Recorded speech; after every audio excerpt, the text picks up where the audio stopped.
You're listening to Sox in the Basement, a production of the Broadcast Basement Limited, where every show is 30 minutes of good and comes from a basement bar on the south side of Chicago. Pull up a stool, pour a cold one, and join us right now for Sox in the Basement. Heard everywhere podcasts can be found, and always at soxinthebasement.com. And belly on up to the 9-foot homemade oak bar. Pour yourself a cold one. My name is Chris. His name is Ed. This is Sox in the Basement, all brought to you by Family Waterproofing Solutions. You might have heard the ad right at the beginning of the show. Now is the time to jump in there and schedule service for the moment that the ground is going to thaw, when they can get back to work on any issues that are going on in your basement, when they can get out there and they can clean out your gutters in the spring. If you have work that you've been thinking about getting done, take your time now. Get that free estimate. Talk with our folks over at Family Waterproofing Solutions. And remember, if you mention Sox in the Basement, you get money off 24/7, 365. They are available at 708-330-4466 or go to familydry.com. My friend, this Friday's show is expected to be a big one as another $1,000 guest bounty guest is scheduled. And this one's huge. And it's so big, Ed, that I'm worried that it won't happen. It took me 2 weeks to set this up. I was surprised that this person was able to get this person on the show. I had to go through several intermediaries, and now all of a sudden I have this person. Layers upon layers. Yeah. I mean, this has been a process. And it's done now. It's supposed to happen. Jordan Lazowski from Sox on 35th is actually bumped up this week because we knew we were only going to be able to do this for the back end show at the back end of the week. So don't miss it. But until the phone rings here in the studio and we're recording, I'm nervous. I think that will give you an idea of the caliber of guest that is supposed to be coming on. So I'm excited about it. Right. I'm pumped. Right. It's extremely exciting, and I'm looking forward to it, but I'm with you. I'm right there with you. Yeah. But I also do not have the jitters, shakes, and general weariness that comes with being on a... Well, you weren't binge drinking for the sake of binge drinking. You were doing it with a purpose. This actually got solved when I was in between one distillery and another. I was on the Kentucky Bourbon Trail. Quite a thing to be on in Louisville and the surrounding area for several days with my old friends from college. At one point, inside of Bullet Bourbon, and I want to send a shout out to this wonderful husband and wife that bumped into me wearing my Sox in the Basement shirt. We visited. They were very excited. They were like, how did the guy who does Sox in the Basement end up in our tasting? So I found Sox in the Basement listeners while in Shelbyville, Kentucky. And then my friends are like, there's no way we're going to be able to deal with them for the rest of the day now. No. But we went from spot to spot, and I'll tell you right now, I don't want to talk just distilling and the Bourbon Trail, but if you were ever going to go on the Bourbon Trail, I would highly recommend Peerless Distilling. The owner is clearly a billionaire. It was all started by his grandfather, who owned 30 banks or something like that. He started all these. He was a big time rich guy and then decided to start a distillery. And his father is the guy that stood next to General Patton and actually has George S. Patton's gun from World War II. This guy still owns it. And his best buddy is Wirtz. That's right. Rocky Wirtz and this guy, they hang out. Okay. Yeah, and they spend money together. Well, as you do when you're wealthy, you spend money with people. He was so interesting, but this guy is uber rich, and he does the tour. Really? He's the guy doing the actual tour. It's not like... He had a tour guy, but he was like, I'm going to go down and just hang out with the people today. So we got to meet the guy that owned the entire thing and listen to stories from him for 45 minutes. And they might have all been bull. I have no idea. He was very convincing to me. I looked him up and it was no, he seems like this is a real guy who's he just decided he was going to go spend a Saturday giving tours and ran into my group. And I guess he does it from time to time. So if you're going to go do the distilling tour, put Peerless on there for sure. I thought that one was awesome.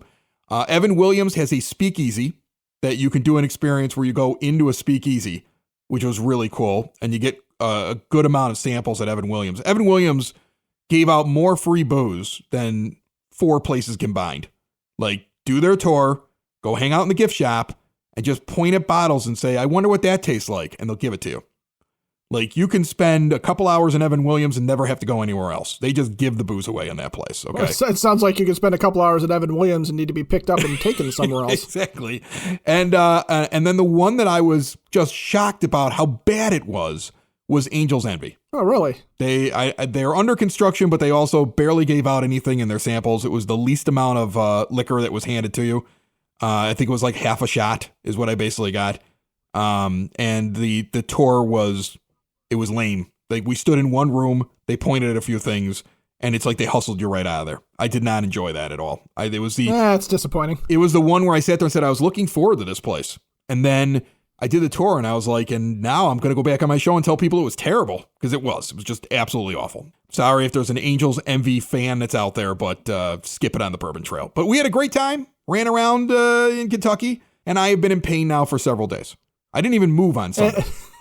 As one would expect. It's worth every bit of it, though, right? Sunday was get on a plane and apologize to somebody an hour later, because it's a short flight, whose shoulder I laid on because I was so tired. You know, when you wake up on a stranger's shoulder on a plane, that's what I did. Oh, drooling on myself.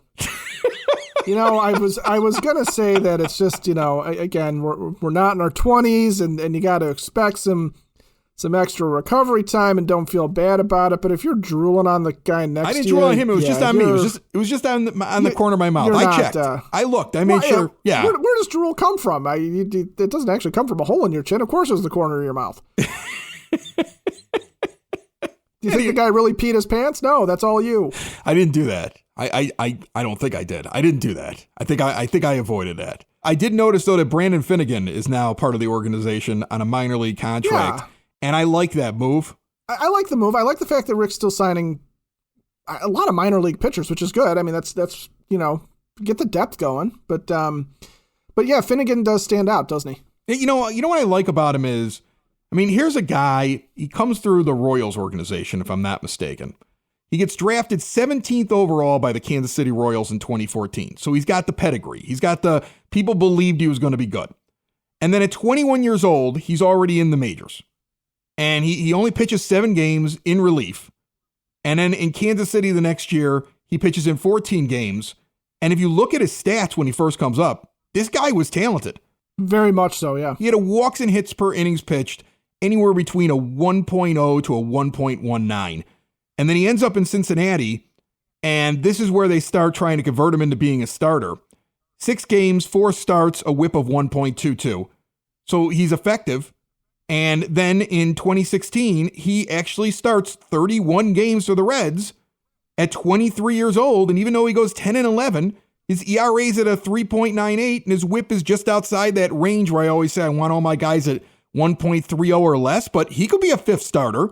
1.36 for the whip that year. It's respectable. It's respectable stuff. His FIP kind of indicated that, you know, he was a little lucky.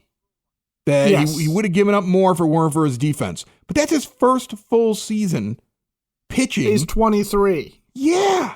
With no time in the minors, by the way, either. He spent a little bit of time in AAA in 2015 and a little bit at A and AA before making the debut in 2014. But that's his professional career. He's a guy that comes up right away. So this isn't a guy who spent 10 years working on his craft. He's 23 learning on the job, and he's putting up those stats. It's good. Right. Now, here's the unfortunate thing.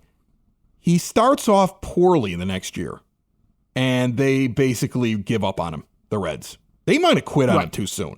And that's the thing. I'm looking at a guy who didn't get very much time with that organization for the next 2 years at the major league level, and they may have given up on him.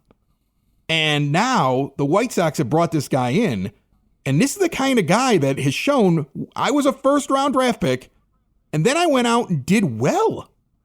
And what's the worst that he did in his only full season as a starting pitcher? He had a 1.36 whip and about a 500 win-loss and an ERA under 4. And he was young. And then he struggled. Yeah, sometimes guys struggle. I look at this guy as like, hey, like, this is an arm that I expect to see at some point during the year in 2022. And I think Rick Hahn, as long as the pro scouting, and that's what you're always depending on is pro scouting. If pro scouting looked at this and said, this guy right here, we could do this, or Ethan Katz is like, I see it right here. This is fixable. This is your diamond in the rough. All of a sudden he's up here and you're like, where did this guy come from? Well, and if he's going to be a reliever for the Sox, he's another left-hander out of the bullpen, so he can help out with the Aaron Bummer situation where he's our primary and kind of sole reliable lefty. So if he has that ability just to come in and be the other left-handed presence out of the bullpen, that's a huge thing. If the Sox are going to be able to stretch him out and make him into a starter, if they've identified something, if Ethan Katz has seen something in this guy, the way he saw something in Carlos Rodon, who had the arm talent but never the consistency, although Rodon's had a better career to this point, if that's what they're talking about, well then this is a guy that could compete come spring training for that spot that nobody wants to see Dallas Keuchel still occupying at the number 5 spot. Right. And he's a guy that now has some experience, so you're not quite as worried about him as you would be with Michael Kopech. The only problem with Finnegan is that he hasn't pitched a lot of innings in the past couple of years. He was a reliever last year at Cincinnati's AAA club, 40 games, only 1 start, 55 innings. So I think he's coming in as a reliever, and I think it's something that is going to be, incredibly useful potentially to the White Sox. Depends on, of course, how he performs. He's got to come in and do it. But if he shows up in spring training and is able to recapture what he was at the start of his career, that's a great pickup. Sox in the Basement listeners, do the hard work. And if you're a hardworking man or woman on the South Side, you need to be outfitted properly. And that's why you should visit Red Wing Shoes in Evergreen Park, New Lenox, and Geneva. A work boots specialty store that carries sizes from 6 to 16 and feet as wide as 4E. A 115-year-old company that came out of Red Wing, Minnesota. And one of its largest stores in the entire Midwest is in Evergreen Park, Illinois, ever since 1976. When you're on your feet, the footwear is everything. So why not get an expert fitting? They warranty, repair, and offer free conditioning with laces. And they also carry Carhartt work clothing as well. Located at 3347 West 95th Street in Evergreen Park, Illinois, at 208 East Maple Street on Route 30 in New Lenox, or at 1749 South Randall Road in Geneva. Visit them today. You work hard. You've earned it. Red Wing Shoes. Now, on the last episode, you may have heard Ed talk about Gavin Sheets. In fact, he said, do not discount Gavin Sheets. Do not assume he's just a platoon player. Do not say that Gavin Sheets couldn't be the everyday right fielder. And then Jordan Lazowski from Sox on 35th must have heard that and said, I'm going to write an entire article pointing out that maybe Ed needs to pump his brakes a little bit. Jordan, how are you? Oh, doing good. Can't complain. Certainly not as good as you after the weekend you had, but... Oh, yeah. Well, I tried to drink all the bourbon. Give me the basic overview, even though I want people to check it out on Sox on 35th. Yeah, absolutely. So I think the conversation has become, and this is a question that I even got when I just basically said, hey, I've got some writer's block. I want to hear your ideas. What would you like to see? And a lot of people talk about, what does Gavin Sheets' role look like heading into next year? Do you trust him in right field? And you've seen a lot of people put him in their right field of the DH plans.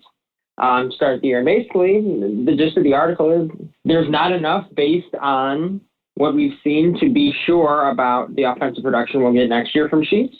And on top of that, one thing we did learn is he's not an incredibly good right fielder defensively. So when you put those two things together, it's still worth making sure that, hey, might be a nice piece, might be someone you bring off the bench or you have as a platoon guy at DH, but I think we need to pump the brakes a little bit in terms of Gavin Sheets' role for next year, at least until we get a bigger sample size. During this rebuild, there's been times where we've seen a guy for about a month, and we've gotten very, very excited about them. Is it the pedigree? Is that why we can get excited over one good month of Luis Robert last year and the one bad month and say, I think he's more of the good month, because I felt like that's what people thought. But you see Gavin Sheets, and he was doing it down the stretch as there were teams who were trying to get into the postseason while this team was relying upon him to go up and get big hits. He made some good contact up at the plate, did some big things. And at one point, what was he? I think wasn't he the only offense we had in Game 4? So, I mean, to me, there should be some reason for optimism for Gavin Sheets. What's the difference with him? Yeah, I mean, one of the big things is pedigree, as unfair as it kind of is to him. When Luis Robert struggles, Yohan Moncada struggles, what we've seen it in the minor leagues, and we've heard about the tools. And again, that's maybe a little bit unfair to Sheets, who was a second-round draft pick himself. He's not coming out of nowhere necessarily, but even in the minors, you saw him struggle for a little bit to develop that power and come into himself as a big left-handed hitting power threat. Like, that's who he has to be. And we haven't seen it a ton yet. We've seen it in spurts, absolutely. It becomes a floor versus ceiling argument, and then there's always the underlying factor of he would only play against, based on what we've seen, right-handed pitching. So is it enough of a combination there? Can you get enough of a rhythm? Can you continue to produce consistently to keep your bat in the lineup? And there are positives to Sheets. Don't get me wrong. He has a great plate approach, and he falls along that line of players who, you know, when they struggle, can still put up good at-bats. At the same time, you don't want this to turn into a long-term stretch sort of slump, if that makes sense. Well, I guess to me, I look at him, and the one thing that sticks out to me that's very positive is that he has this attitude of, oh, you don't think I can do this? Then I'm going to do it. First base is blocked, and now you got Andrew Vaughn. Teach me how to play the outfield. Like, he's a determined guy. You know, a lot of guys talk about it, and they never come through on that stuff. He got himself to the major leagues last year, so that's why I think I have a little bit of hope for him. I'm with you on the idea that I wouldn't pencil him in right field, but I do think that he's a part of the team if they don't end up including him in some sort of trade package, building off of those at-bats that he got at the end of the year, because they have to go out and get something else for their team. There's a lot of teams around the league who look at a guy like Gavin Sheets and say, hey, I can work with that. I can play with that in my lineup. I wouldn't be surprised if the White Sox dangled out there and said, hey, maybe a pitcher with 1 year control left. Let's say Chris Bassett type player. Hey, let's dangle Sheets out there and maybe some other complementary pieces and see what happens. He's a very, in terms of his makeup, a very attractive player to teams. And then that includes the White Sox, who don't have your prototypical left-handed power bat off the bench. You trade him, that becomes Zach Collins' role if he makes the team, and we're not sure how that should work out either. So he has a role on the team. I think the cautionary tale is don't give him more of a role than you necessarily need to right away, and let him ease into it, because that's how you end up with the Daniel Polka type player who took the league by storm, and maybe they weren't the exact same player, but fizzled out when you tried to put him in a role that maybe he wasn't best suited for. Is it Michael Conforto or bust when the lockout is over? Yeah, because I love him so much, it's kind of been my attitude all off season. But at the same time, I think and it would suck to have to pivot and say, do you start to look at a guy like Nick Castellanos, perhaps, because maybe you shuffle things around enough to make him the everyday DH, and now you trade Sheets, and Michael Conforto-less White Sox lineup changes a lot more than just the right field situation. If you go get another big name like Castellanos, even though I'm not a huge fan of that, let's just say you do that. Now you've got way too many players who do the same exact thing. So now you've got to trade either Vaughn or Jimenez or even Sheets at that point. You're going to have to sort of mix and match. There's too many guys who do the same thing. Explain for fans that might not understand it, because I've seen it before in comments and people have reached out to the show, the difference between Conforto and Castellanos. Because every time I bring up Conforto, somebody goes, well, did everybody forget about Nick Castellanos? Why can't we just go get him? And you touched on it a little bit there, that there is a difference between these two guys and what you're going to get. Yeah, so with Castellanos, let's just start defensively. Castellanos is far worse in the outfield than Conforto. Conforto's average. Castellanos is far, far below average. That wouldn't necessarily matter if Eloy Jimenez wasn't lining up in left field. But because of that, let's just say the White Sox signed Castellanos. You now have a lineup that has Andrew Vaughn, Jose Abreu, Nick Castellanos, Eloy Jimenez. And they all kind of do the exact same thing. And one of the things a lot of fans have pointed out about the current White Sox lineup without a big right-handed bat being added is that there's too many guys who do the exact same thing in the lineup.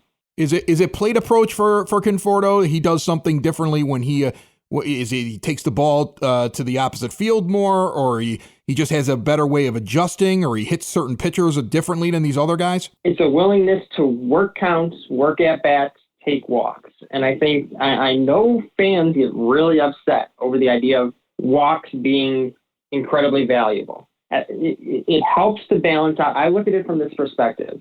When you're struggling as a hitter to get hit, because every hitter does that at some point during the season, are you able to find value in additional ways? Being able to still work counts, have good at-bats, and take walks when you're not hitting is a way to provide value to the team consistently. That's why those types of players are important to have in a lineup. Read Jordan's article at soxon35th.com. That's also where I learned about Brandon Finnegan, a couple of free agent international signings that were picked up recently in the last week or so. I get all that information at soxon35th.com, and you can also listen to Sox in the Basement there. Thanks a lot, Jordan. Thanks so much, Chris. Enjoy your day.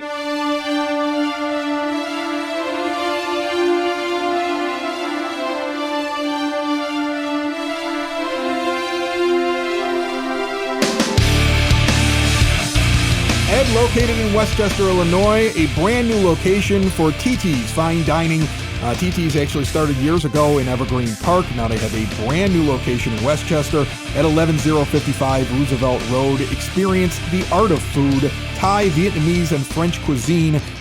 Things that I look at. It's beautiful, first of all. The artist presentation. In fact, you can go to ttsrestaurant.com and actually get a look at all the dishes that they make, and it's incredible. But then when you sink your teeth into it, when you grab a fork and you go to town on there, this is some good food, all right? And it's definitely a spot if you're going to take out somebody for a special night. You know, a lot of people are looking for something romantic even as the holidays approach. TT's Restaurant, spelled THI restaurant.com. That is the location for you to take them. Check them out. Tell them that we sent you over there from Sox in the Basement and enjoy the incredible cuisine. You can learn more at ttsrestaurant.com. So, we were looking at all that fantasy baseball stuff last week. Yeah. And how White Sox players were being evaluated. And I had a thought, and I was flipping through my fantasy baseball website because I'm a fantasy baseball freak. And that's probably why I win every year. But yes. I was flipping through our Dynasty League. They were talking about second base prospects. Prospects, that guys that are in the minors right now, but they're the next wave of players that we should be looking at as far as who's going to produce at the position. Right. And I'm looking at it, and I'm thinking to myself, is there anybody on this list, if we think outside the box with the White Sox in second base, that I would like to have added to this team? Because even if they go out and they get a guy who they've got a year or two of control of who's a veteran second baseman, I want them to continue to add to their middle infield. Because you had a long time with Nick Madrigal that you no longer have anymore. And I thought to myself, if all else fails, is there a player out there with a team or in an organization that might be willing to give that player up that could even start this year? Now, I would not normally entertain these crackpot theories, but we're in the middle of a lockout, and so this is what I've got. Well, I wouldn't call it crackpot. I mean, you're talking about spinning Nick Madrigal, that trade when you sent him away, spinning it back to the point where you're trying to bring it around where you have a long-term young player at the position to replace the long-term young player that you gave up from the position. So I don't think there's anything wrong with that necessarily. The question is, though, what are you going to be willing to give up? And who's out there that has those players that would take something that the White Sox have, because they just don't have... Rick Hahn doesn't have a whole lot of nerf to load in the blaster, so to speak. Right. So then what I was thinking is, it could be Kimbrel, or it could be something else, but I feel like the White Sox might match up in a deal with the New York Yankees. Well, I can tell you who the Yankees could use. Who could they use? The aforementioned Gavin Sheets. That's a guy right there. The Yankees might be interested in a guy like that. They have a guy by the name of Oswaldo Cabrera, 23 years old on opening day, spent his time last year in AA and AAA. His minor league stats last year between both of those locations, I just want to break them down for you. Hit 272 over 467 at bats. Hit 29 home runs, stole 21 bases at an 863 OPS. He strikes out. I mean, he had 127 strikeouts. He only walked 41 times. I guess that would be the only concern, but I want to read what they said about him. And this is how I kind of stumbled upon his name. Cabrera bulked up during the 2020 shutdown because he had nowhere to play. And whatever he worked on, his exit velocities and his power production has exploded since returning to baseball after the year off. And these guys intrigue me, Ed. Like whenever I read about a guy who's like, well, they wouldn't let me play baseball, so I just worked on this one thing. I never had time for it. My coaches were like, you need to do this, but I just wasn't paying any attention because I was dealing with the day-to-day of baseball. And then I worked on something, and it changed me as a player. I mean, Devin DeYoung was on this show a couple times, and at the beginning of the year, we talked to him, and he's in player development for the White Sox. And I'd love to have Devin on again here in the offseason. Maybe we'll get him back on. But I remember him talking about how there were guys, when they got a look at them after that year off, that they could never convince to do certain things. That they were having a hard time getting that guy to either work on this one tweak in their stance, or, you know, they needed to bulk up and put on some weight, or they needed to eat healthier, and it was hard to get them to do it. But when they had nothing else but that to work on, because there was no season for them in the minors, some of these guys returned and had taken massive steps. And we noticed it all across the minor leagues, and it's something we've talked about on the show before. So when I'm reading this, that's coming back into my mind again, and I'm saying, whoa, hold on a second. This guy here, who I found on this list, you know, just looking for fantasy baseball stuff, has seen this massive jump in power. I mean, his strikeout rate went up since then, but he's got this massive increase in power. He plays second base. He finished off his season in AAA. There was no loss of power or hitting or anything. In fact, he actually got better when he moved up to AAA towards the end of last year's season. And he could be ready as early as this year. And definitely if you do like 1 year with somebody else, he could be your second baseman long-term going forward if you could work out a deal. And then I went to the Yankees prospect list. And if you go on MLB Pipeline, I'll count the middle infielders that are rated higher than this guy right now. I got 1, 2, 3, 4 guys in the Yankees thing. He's 16th on their list in their system. They have plenty of middle infielders. You know what they're missing? Probably a Gavin Sheets type. You know, maybe a Jake Bergerish. They traded for Anthony Rizzo mid-season last year because they don't have a great outlook at first base, to the point where they're using DJ LeMahieu there, and they're moving Gleyber Torres off of short, and they're just using guys out of position. So would they be interested in a left-handed first baseman with power? Yeah, they would, for their 16th rated prospect.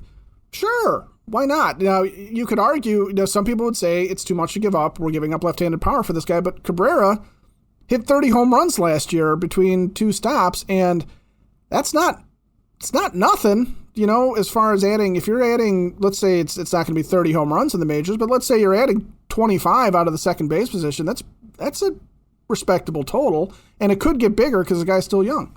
That could be a down the line future thing, or something that you even, if you felt strongly enough about it, you could start him at second base this year, much like you started a rookie in Madrigal.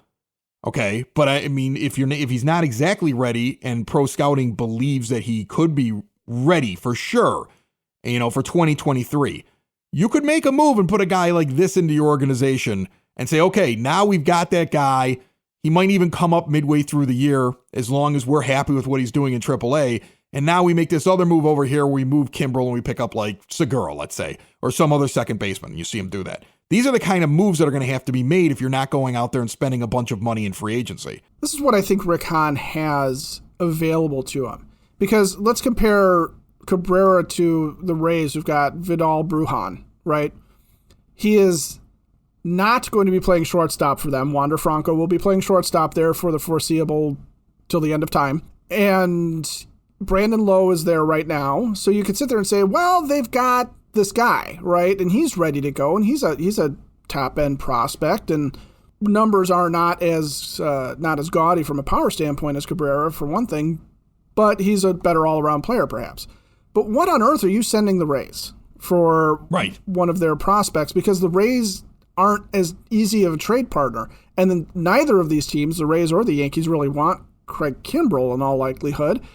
So when Rick Hahn sees something like this and says, yeah, the Yankees have this guy that I really like, and, I said Sheets, but to their point, to your point about Jake Berger, he's another guy that fits, because for them, they're planning on using Gio Urshela, who was their third baseman, as a shortstop, potentially using DJ LeMahieu as a first baseman or a third baseman while Gleyber Torres moves to second base, while they try and hope that Luke Voit or Miguel Andujar actually stays healthy. So if you were to tell the Yankees, here's Jake Berger. He's a good third baseman. We think he can hit for you. You give us a second baseman that's a good second baseman that we think can hit for us. That's a win-win for both teams and fills a need for both teams. And that's what Rick Hahn's got to be doing, right? You know, and that's the thing. I kind of hope this is what's going on in the White Sox front office right now. You know, I hope it's not just like, holiday shopping on Amazon. Unless they're buying us something, I'm an extra large, Rick. Sox in the basement. Sox in the basement. Sox in the basement. Sox in the Basement. Heard everywhere podcasts can be found and always on soxinthebasement.com.